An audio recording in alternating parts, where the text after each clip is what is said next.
গাজাকে মার্কিন ইসরায়েল জোটের উপনিবেশ বানানোর পরিকল্পনার বিরুদ্ধে সরব এসইউসিআই কমিউনিস্ট। মঙ্গলবার সারা দেশে পালিত হয়েছে ধিক্কার দিবস। পশ্চিম মেদিনীপুর দক্ষিণ সাংগঠনিক জেলা কমিটির উদ্যোগে বেলদা শহরে অনুষ্ঠিত হয় ধিক্কার মিছিল ও পথসভা।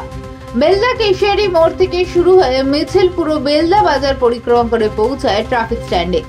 মিছিল থেকে দাবি ওঠে, ত্রাণবাহী জাহাজকে অবরুদ্ধ করা চলবে না, গাজাকে অবরোধ মুক্ত করতে হবে এবং যুদ্ধের বিরুদ্ধে দেশে দেশে শান্তির আন্দোলন গড়ে তুলতে হবে।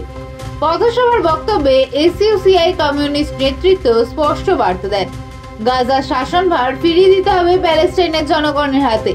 মানবতার স্বার্থেই চাই শান্তি, চাই ন্যায়। এই আমেরিকার মদতে, ডোনাল্ড ট্রাম্পের প্রত্যক্ষ মদতে ইসরায়েল ওই দস্যু বাহিনী এই জাহাজগুলিকে আটক করে।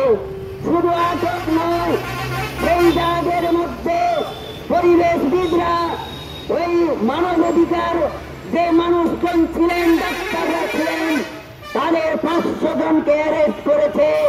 তাদের উপর পশুর মতো অত্যাচার করা হয়েছে।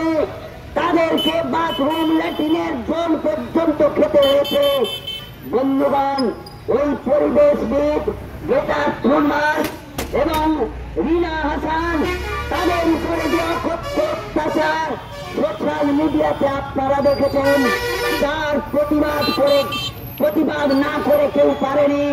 বন্ধুগণ, এর প্রতিবাদে আমাদের দল এসইউসিআই কমিউনিস্ট, আপনারা জানেন, মার্ক্সবাদ লেনিনবাদ কমরেড সিদ্ধার্থ ঘোষের চিন্তাধারার ভিত্তিতে আন্তর্জাতিক পরিস্থিতিকে বিশ্লেষণ করে এই যে গাজার উপরে আক্রমণ, প্যালেস্টাইনদের তাদের ধ্বংস করা, ইসরায়েল এবং মার্কিন সাম্রাজ্যবাদ ইতিমধ্যেই তো ডোনাল্ড ট্রাম্প ইসরায়েলকে বলেছে গাজাকে ধ্বংস করার পরে সেখানে তারা ওই যে ব্যবসার জন্য সেখানে তারা ভ্রমণ তারা তৈরি করবেন।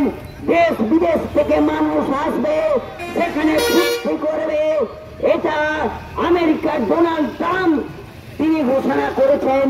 বন্ধুগণ, আজকে শুধু ওই প্যালেস্টাইন